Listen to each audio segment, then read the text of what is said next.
എല്ലാവർക്കും സ്വാഗതം. യേശു പ്രാർത്ഥന കേൾക്കുന്നു. യേശു പ്രാർത്ഥന കേൾക്കുന്നു എന്നതാണ് ഇന്നത്തെ നമ്മുടെ സബ്ജക്റ്റ്. 2616 യേശുവിനോടുള്ള പ്രാർത്ഥനയ്ക്ക് പരസ്യ ശുശ്രൂഷയുടെ കാലത്ത് തന്നെ അവിടുന്ന് തൻ്റെ മരണത്തിൻ്റെയും ഉത്ഥാനത്തിൻ്റെയും ശക്തിയെ മുൻകൂട്ടി സൂചിപ്പിക്കുന്ന അടയാളങ്ങളിലൂടെ മറുപടി നൽകി. ഇത് വളരെ പ്രധാനപ്പെട്ട ഒരു സബ്ജക്റ്റാണ്. ഇത് നമ്മൾ ശ്രദ്ധിക്കുമ്പോൾ കേൾക്കുമ്പോൾ വളരെ നിസ്സാരമായിട്ട് തോന്നും. യേശുവിനോടുള്ള പ്രാർത്ഥനയ്ക്ക് കണ്ടോ, യേശുവിനോടുള്ള പ്രാർത്ഥനയ്ക്ക് യേശുവിനെ, ഞാൻ ആ പാരഗ്രാഫ് മുഴുവൻ വായിക്കാം. മുൻകൂട്ടി സൂചിപ്പിക്കുന്ന അടയാളങ്ങളിലൂടെ തൻ്റെ മരണത്തിൻ്റെയും ഉത്ഥാനത്തിൻ്റെയും ശക്തിയെ, ശ്രദ്ധിക്കണം, യേശുവിനോടുള്ള പ്രാർത്ഥനയ്ക്ക് പരസ്യ ശുശ്രൂഷയുടെ കാലത്ത് തന്നെ അവിടുന്ന് തൻ്റെ മരണത്തിൻ്റെയും ഉത്ഥാനത്തിൻ്റെയും ശക്തിയെ, മരണത്തിൻ്റെയും ഉത്ഥാനത്തിൻ്റെയും ശക്തിയെ മുൻകൂട്ടി സൂചിപ്പിക്കുന്ന അടയാളങ്ങളിലൂടെ മറുപടി നൽകി.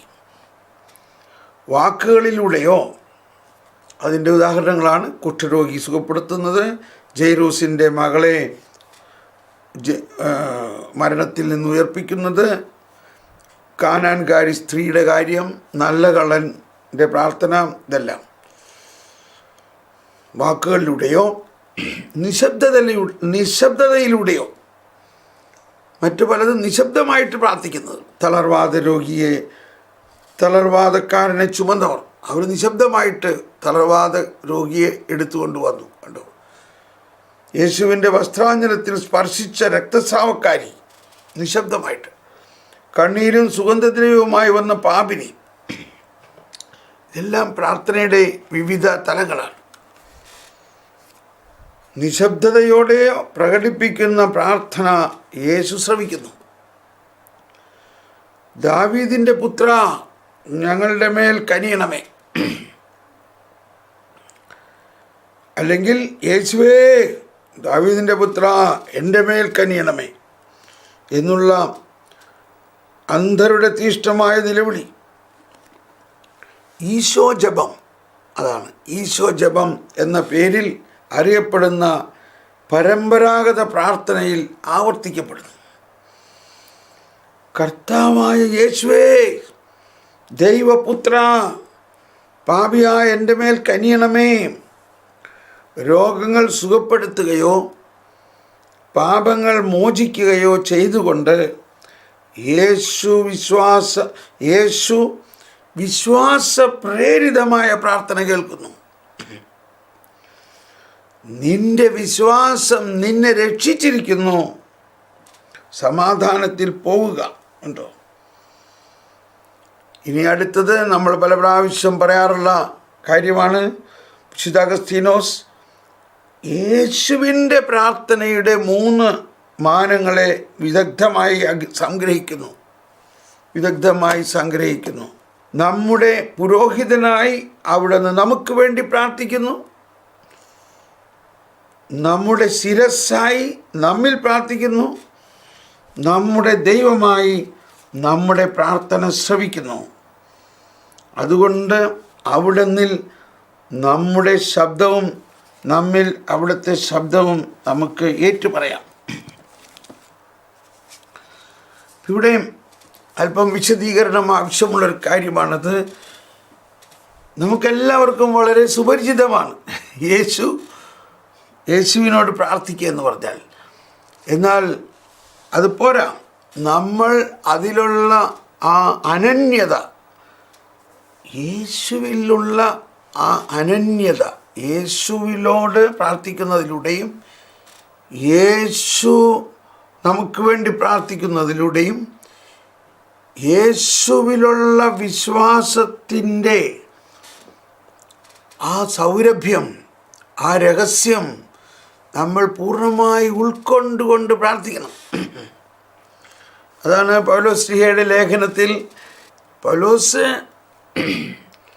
മോശയുടെ നിയമവും മോശയുടെ തത്വങ്ങളും അനുസരിച്ച് ജീവിക്കണം എന്ന വാശിയിൽ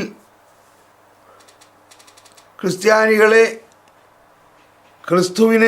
ക്രിസ്തു മാർഗത്തിൽ ആയിരിക്കുന്നവരെ പീഡിപ്പിച്ച വ്യക്തിയാണ് എന്തോ. പക്ഷേ ആ പൗലോസ് പിന്നീട് പറയാണ്, അതെല്ലാം ഞാൻ ഉച്ഛിഷ്ടം പോലെ കണക്കാക്കുന്നു. എന്തിനു വേണ്ടി? എൻ്റെ കർത്താവായ യേശു ക്രിസ്തുവിനെ കുറിച്ചുള്ള ജ്ഞാനം. അതാണ് ഫിലിപ്പിയ ലേഖനത്തിൽ 3-ാം അധ്യായം 8-ാമത്തെ വചനം.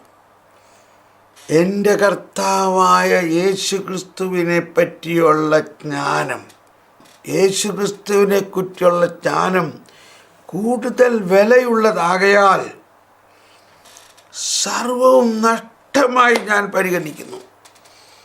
അവനെ പ്രതി ഞാൻ സകലതും നഷ്ടപ്പെടുത്തുകയും, കണ്ടോ, എന്നിട്ട് പറയുന്ന വാക്ക് കണ്ടോ, ഉച്ഛിഷ്ടം പോലെ കരുതുകയും ചെയ്യുന്നു. ഇതെന്തിനാ? ഇത് ക്രിസ്തുവിനെ നേടുന്നതിനും അവനോട് കൂടെ ഒന്നായി കാണപ്പെടുന്നതിനും. അപ്പോൾ നമ്മൾ 3 കാര്യമാണ്: ക്രിസ്തുവിനെ കുറിച്ചുള്ള ജ്ഞാനം, ക്രിസ്തുവിനെ അറിയുക, ക്രിസ്തുവിനെ നേടുക, ക്രിസ്തുവുമായി ഒന്നാകുക.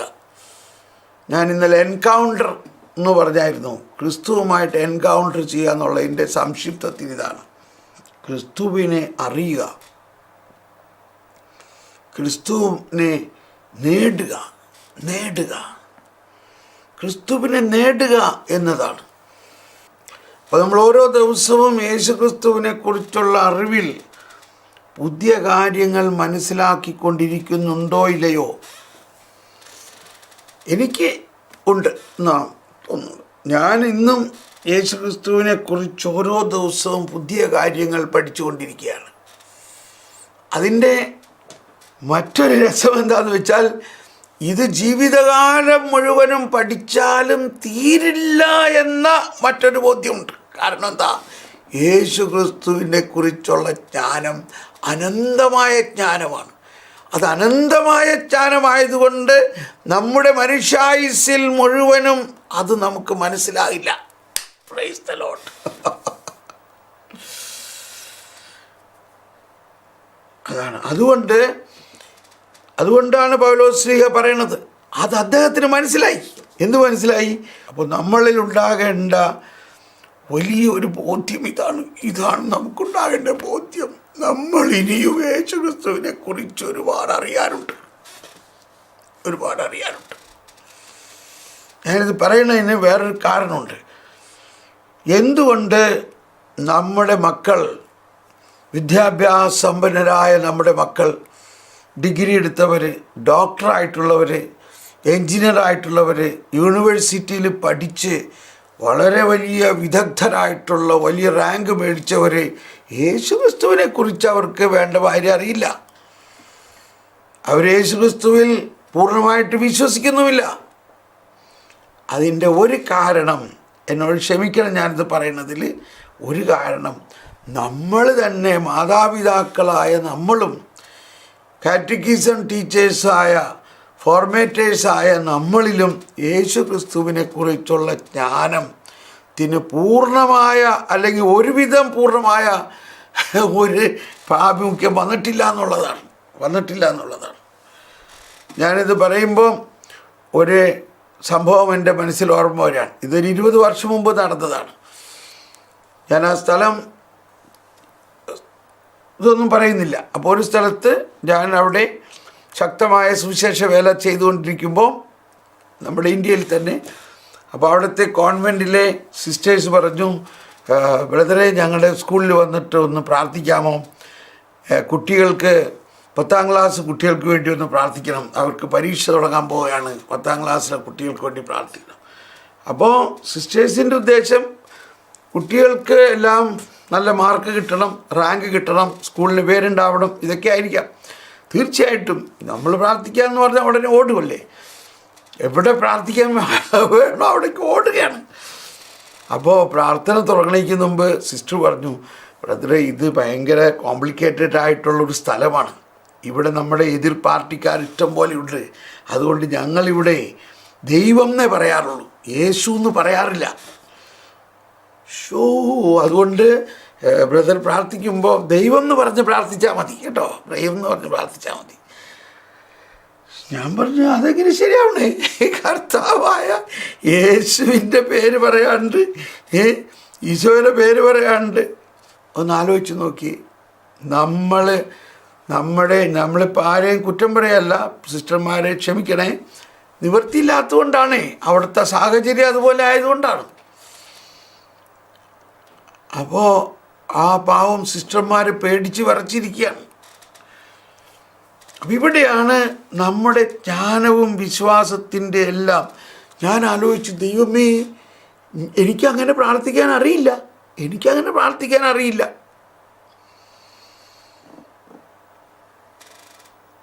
പക്ഷേ ഈ ചാൻസ് നഷ്ടപ്പെടുത്തരുതല്ലോ.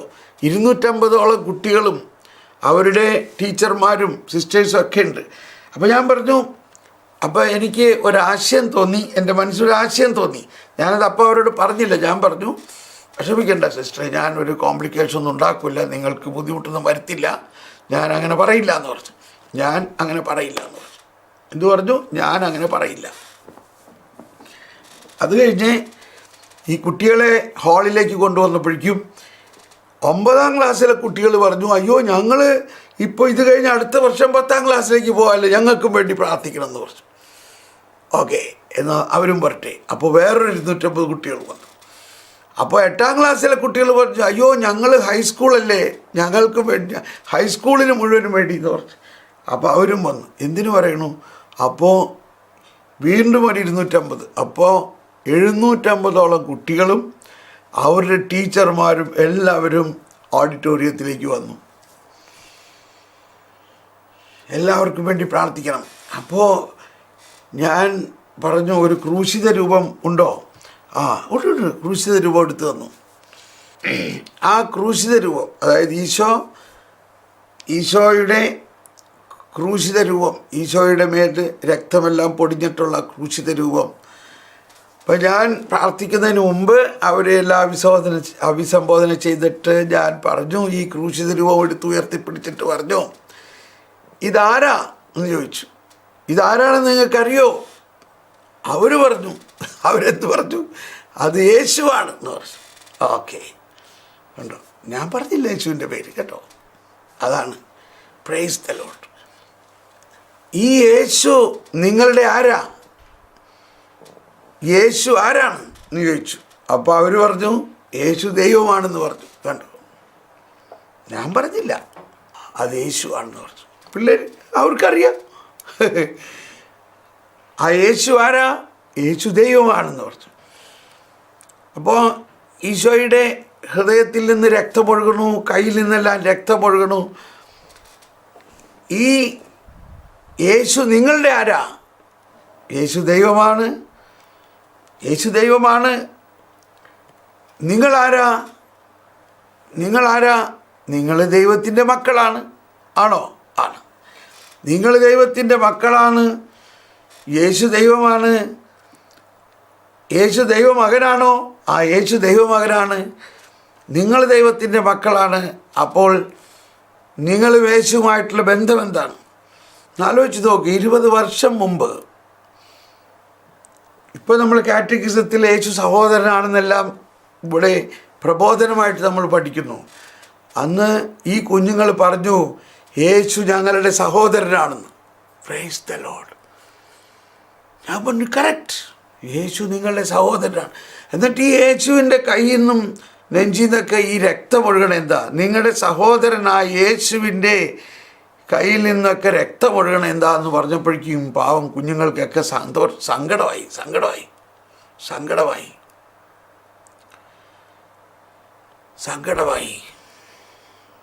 എന്താ കാരണം? അപ്പോൾ ഒരു കൊച്ചു പറഞ്ഞു, ഞങ്ങളുടെ പാപം കാരണമാണ് എന്നൊക്കെ പറഞ്ഞു.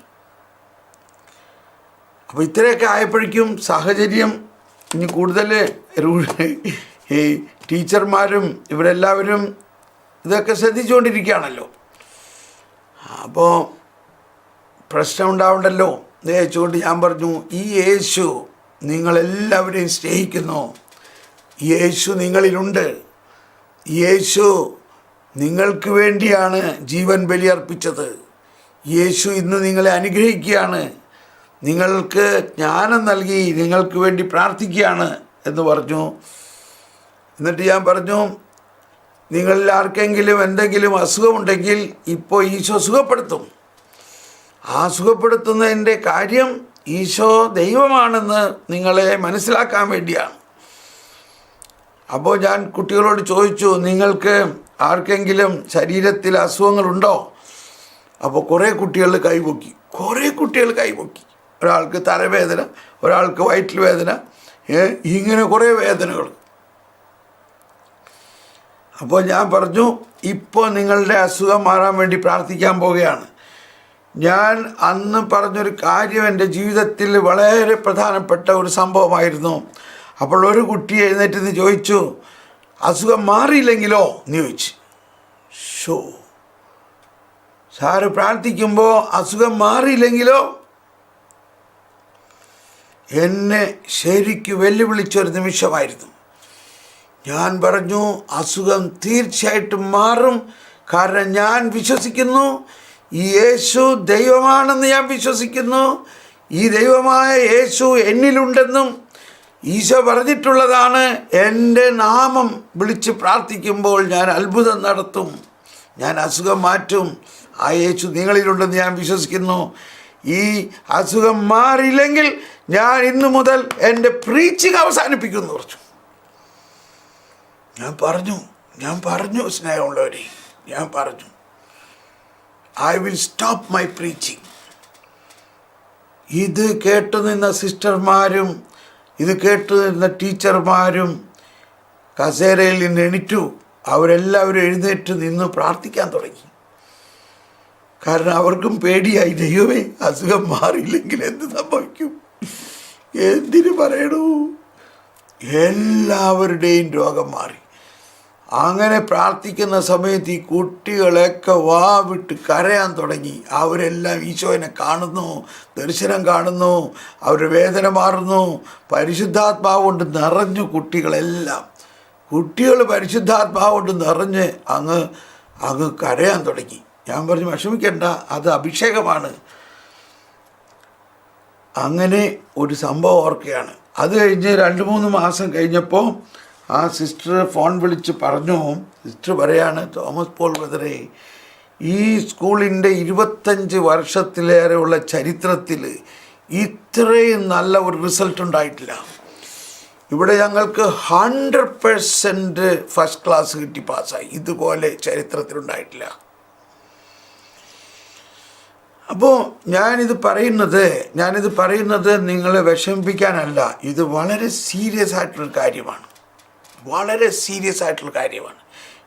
മിസ്റ്ററി ഓഫ് മിസ്റ്ററീസ് എന്ന് പറഞ്ഞു. അപ്പോൾ ഞാൻ അതിൽ തന്നെ സ്വീകരിച്ചിങ്ങനെ പ്രാർത്ഥിക്കുമ്പോൾ എനിക്കിന്നലെ രാത്രി ഉണ്ടായ ഒരു അനുഭവം. പല മാതാപിതാക്കളും പറയണം, എൻ്റെ ബ്രദറെ, എൻ്റെ മക്കൾ ഇതേമാതിരിയാണ്, അവർക്ക് വിശ്വാസമില്ല, എന്ത് ചെയ്യും? അപ്പോൾ എനിക്ക് കിട്ടിയ ഒരു ബോധ്യം ഇതാണ്, ഈ വിശ്വാസം നമ്മൾ വിശ്വസിക്കുന്നുണ്ട് എങ്കിലും യേശുക്രിസ്തുവിനെക്കുറിച്ചുള്ള അറിവിൽ നമുക്കുണ്ടായിരിക്കേണ്ട പൂർണ്ണത, മറ്റൊരു വാക്ക് പറയാണ് ഒരു പക്വത, അതിലെ ഒരു അനന്യത പൂർണ്ണമായിട്ട് നമുക്കില്ല. എന്നോട് ക്ഷമിക്കണേ ഇത് പറയണത്. ഇപ്പം ഞാൻ 30 വർഷമായിട്ട് ഇതുപോലെ യേശുക്രിസ്തുവിന് വേണ്ടി രാപകൽ അധ്വാനിക്കുകയും യേശുക്രിസ്തുവിനെ കുറിച്ചുള്ള ജ്ഞാനത്തിന് വേണ്ടി ഇതുപോലെ പ്രാർത്ഥിക്കുകയും ചെയ്തിട്ട് പോലും എനിക്ക് മനസ്സിലാകുന്നത് യേശുക്രിസ്തുവിനെ കുറിച്ചുള്ള അറിവിൽ ഞാൻ ഇനി ഒരുപാട് വളരാനുണ്ടെന്നുള്ളതാണ് സത്യമായിട്ട്. ഇതാണ് ഉദാഹരണത്തിന് വേറൊരു ഉദാഹരണം പറയാം. നമ്മുടെ വീട്ടിലൊരു വാട്ടർ ടാങ്ക് ഉണ്ട്. എന്ന് വിചാരിച്ചു, വീടുകളിലുള്ള വാട്ടർ ടാങ്കിൽ. ആ വാട്ടർ ടാങ്കിൽ വെള്ളം അടിക്കാറുണ്ട്.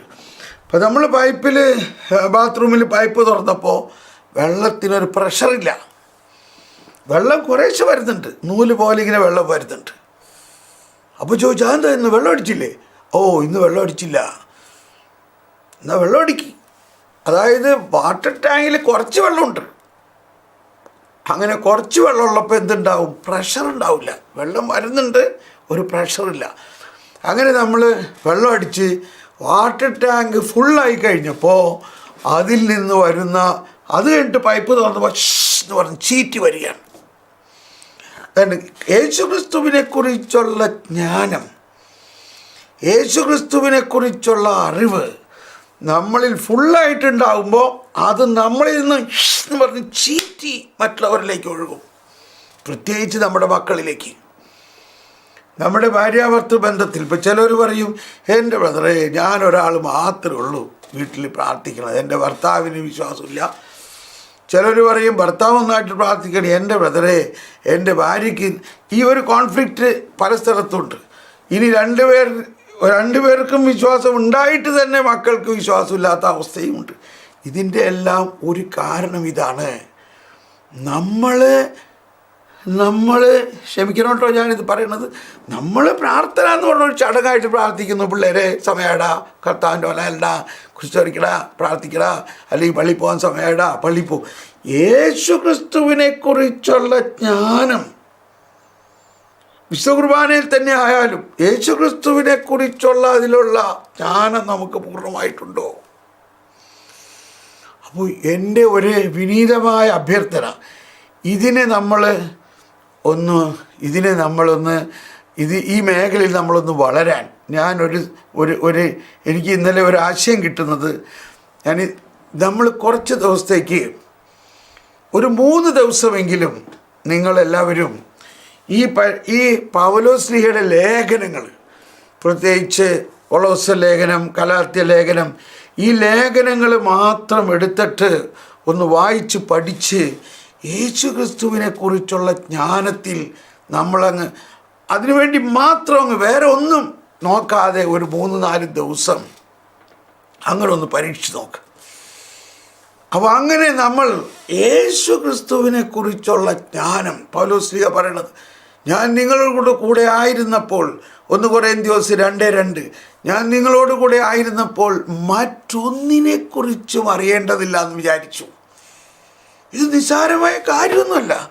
പൗലോസ് എന്തോ ഒരു വലിയ ഒരു ജ്ഞാനിയായിരുന്നു. പൗലോസ് എന്തോരം കാര്യങ്ങൾ പഠിച്ചിട്ടുള്ള ആളായിരുന്നു അദ്ദേഹം.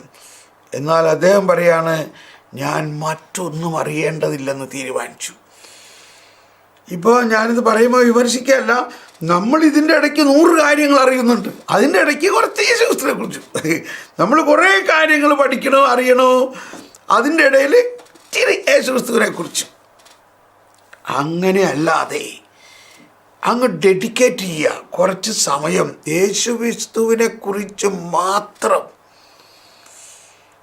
ഞാൻ പണ്ട് ബോംബെയിൽ നിന്ന് നാട്ടിൽ വന്ന് ധ്യാനിപ്പിക്കുന്ന സമയത്ത് അവിടെ നിന്നുള്ള എഴുത്തുകൾ വരുമായിരുന്നു, അവിടെ ധ്യാനാനുഭവം. അപ്പോൾ അതിനകത്തൊരു സഹോദരി എഴുതിയൊരു കത്തിതായിരുന്നു, എൻ്റെ ബ്രദറെ ഈ പൗലോസ്ലീഹയുടെ ലേഖനങ്ങൾ പള്ളിയിൽ വായിക്കണത് പിള്ളേരല്ലേ വായിക്കണത്, ലേഖനം വായിക്കണത് സാധാരണ പിള്ളേരെ കൊണ്ട് വായിപ്പിക്കും. അപ്പം ഞാൻ വിചാരിച്ചിരുന്നു അത് പിള്ളേർക്കുള്ളതാണ്. പക്ഷേ ഇപ്പം ബ്രദർ ഇത് എക്സ്പ്ലെയിൻ ചെയ്തപ്പോഴല്ലേ മനസ്സിലായത് ഈ ലേഖനങ്ങളിലാണ് ക്രിസ്തു വിജ്ഞാനീയം നിറഞ്ഞിരിക്കുന്നതെന്ന് ഇപ്പോഴല്ലേ മനസ്സിലായത്. അപ്പോൾ നമ്മളിൽ ഉണ്ടാകേണ്ട വലിയ ഒരു കാര്യം യേശു ക്രിസ്തുവിനെ കുറിച്ചുള്ള ജ്ഞാനം. അതാണ് കൊളോസോസ് ലേഖനത്തിൽ 2-ാം അധ്യായത്തിൽ 3-ാമത്തെ വചനം പറയുന്നത്, അവനിലാണല്ലോ ജ്ഞാനത്തിൻ്റെയും അറിവിൻ്റെയും നിധി ഒളിഞ്ഞിരിക്കുന്നത്. അവനിലാണല്ലോ. 1 കൊരിന്ത്യർ 1:30 നമ്മൾ കേട്ടു. 1 കൊരിന്ത്യർ 1:30 പറയുന്നത് നമ്മുടെ ജീവിതത്തിൻ്റെ ഉറവിടം അവിടെ നിന്നാണ്. ആലോചിച്ചു, ജീവിതത്തിൻ്റെ ഉറവിടം അവിടെ നിന്നാണ്. ദൈവം അവനെ നമുക്കായി ജ്ഞാനമാക്കിയിരിക്കുന്നു. ദൈവം അവനെ നമുക്കായി ജ്ഞാനവും നീതിയും വിശുദ്ധീകരണവും പരിത്രാണവുമാക്കിയിരിക്കുന്നു.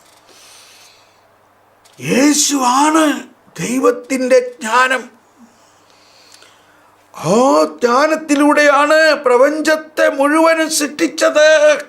എബ്രായർ 2:1-2. ആ ജ്ഞാനത്തിലൂടെയാണ് ഈ പ്രപഞ്ചം മുഴുവനും സൃഷ്ടിച്ചത്.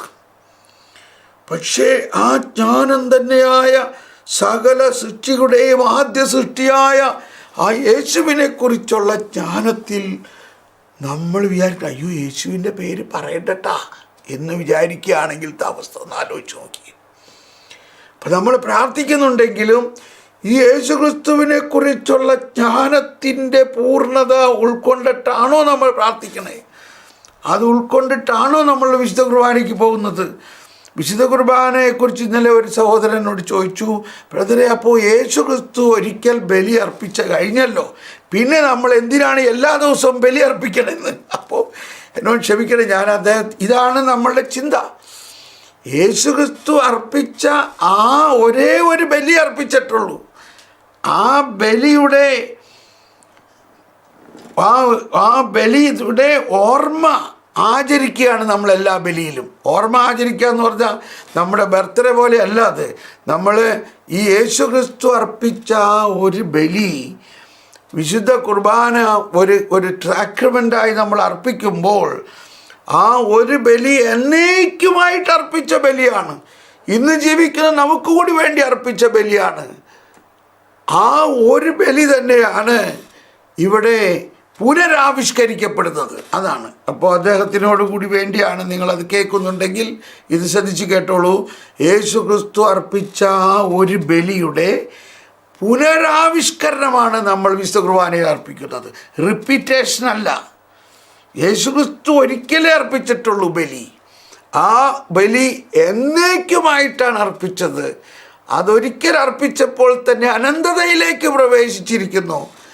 ആ ബലിയുടെ പുനരാവിഷ്കരണമാണ്. അപ്പം ഞാനത് പറഞ്ഞത് ഇതൊക്കെ നമ്മൾ ഇനി അറിയാനുണ്ട്. അപ്പോൾ സ്നേഹമുള്ളവരെ, നമ്മൾ ഈ യേശു പ്രാർത്ഥന കേൾക്കുന്നു, യേശു പ്രാർത്ഥന കേൾക്കുന്നു എന്ന് പറയുന്നുണ്ട്. നമ്മൾ ഒരുപാട് യേശുവിനോട് പ്രാർത്ഥിക്കുന്നുണ്ട്.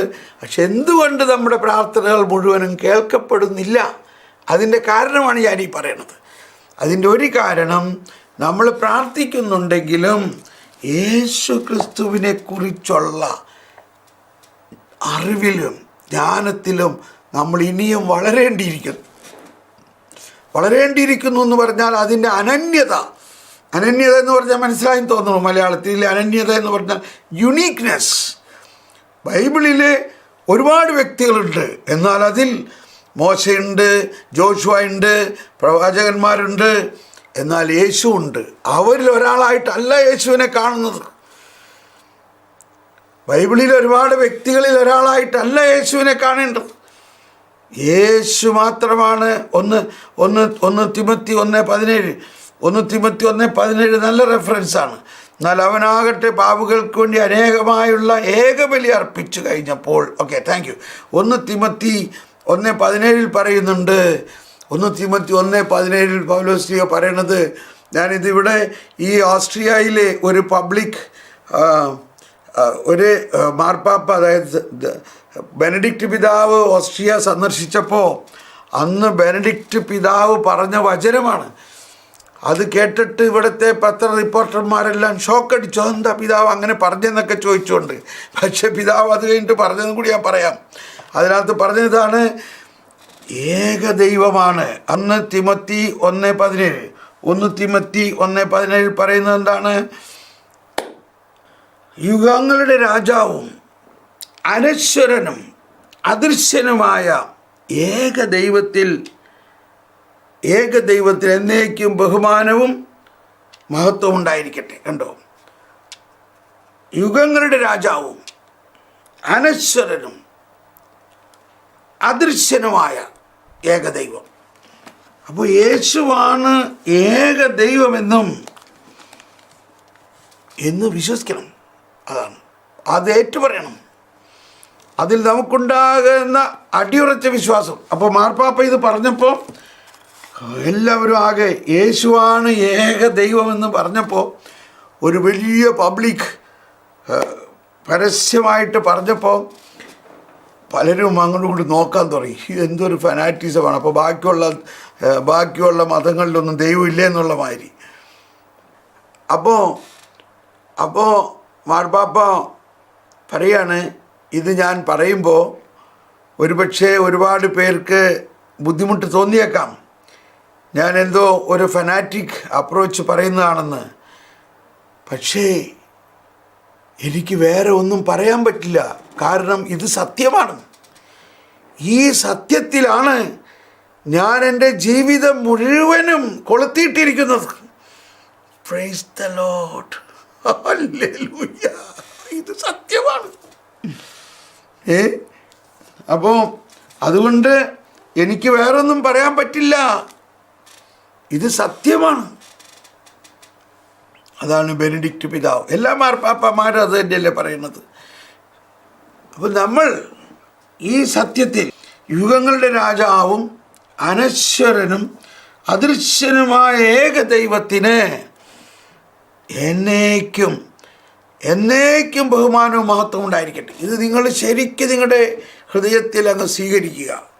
യേശു ക്രിസ്തു ഏകദൈവമാണെന്ന് ഉണ്ടോ? പൗലോസിൻ്റെ വലിയ പ്രഖ്യാപനവും ഇതാണ് സത്യം.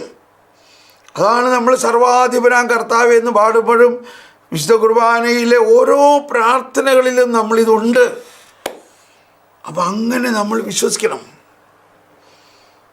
യേശു ക്രിസ്തു ചുമ്മാ നമ്മൾ എന്ത് യേശുവിൻ്റെ പേര് പറഞ്ഞ് പ്രാർത്ഥിച്ചാൽ നമുക്ക് കിട്ടണതൊക്കെ കിട്ടുമെന്ന് ഉദ്ദേശിക്കുക. എന്നിട്ട് കിട്ടാത്തതിൻ്റെ കാര്യം യേശു ക്രിസ്തുവിനെ കുറിച്ചുള്ള അറിവ്, ആ സത്യം അതിൻ്റെ പൂർണ്ണതയിൽ നമ്മൾ സ്വീകരിക്കുകയും അത് പ്രഘോഷിക്കുകയും വേണം. പരസ്യമായിട്ടത് പ്രഘോഷിക്കണം. അത് പരസ്യമായിട്ട് പ്രഘോഷിക്കുന്നതിലാണ് അതിൻ്റെ ശക്തി ഇരിക്കുന്നത്. യേശുക്രിസ്തു ക്രിസ്ത്യാനികൾക്ക് വേണ്ടി വന്ന ഒരാളാണെന്നല്ല വിശ്വസിക്കേണ്ടത്. ഏകദൈവം സകലത്തെയും സൃഷ്ടിച്ച, സകല മനുഷ്യരെയും സൃഷ്ടിച്ച, ആദിയിലുണ്ടായതും സകലത്തെയും അവരിലൂടെയാണ് സൃഷ്ടിച്ചത്. അതും നമ്മൾ ഉൾക്കൊള്ളണം. അങ്ങനെ നമ്മൾ വിശ്വസിച്ചിട്ട് ഞാൻ നിങ്ങൾക്ക് ഒരു സജഷൻ വയ്ക്കുകയാണ്. അടുത്ത 3 ദിവസം നിങ്ങൾ യേശു ക്രിസ്തുവിനെ കുറിച്ച് മാത്രം ചിന്തിക്കുക.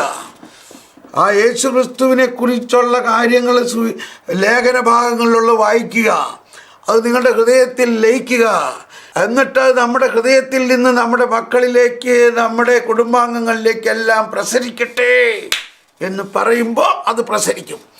അല്ലെങ്കിൽ നമ്മളുടെ വാട്ടർ ടാങ്കിൽ താഴെ കിടക്കണ കുറച്ച് വെള്ളത്തിൽ നിന്ന് തുള്ളിയായിട്ട് പോകണ മാതിരിയാണ് ഇപ്പോൾ നമ്മുടെ വിശ്വാസം. അത് പോരാ. നമ്മുടെ വാട്ടർ ടാങ്ക് ഫുള്ളാകണം. നമ്മുടെ വാട്ടർ ടാങ്ക് ഫുള്ളായി കഴിയുമ്പോൾ അതിനകത്ത് ചീറ്റി വരും വിശ്വാസം, ജ്ഞാനവും. അതാണ് നമുക്ക് വേണ്ടത്. Price the Lord. നമുക്കിവിടെ നിർത്താം. നമുക്ക് നന്ദി പറഞ്ഞ് സ്തുതിക്കാം. കർത്താവേ, നമുക്ക് സ്തുതിച്ചുകൊണ്ട് നമ്മളിത് തീരുമാനിക്കുക. ഈ കാലഘട്ടത്തിൽ കർത്താവ് നമ്മൾക്ക് തരുന്ന വലിയൊരു സമ്മാനമാണിത്. ഇവിടെ നിർത്താം.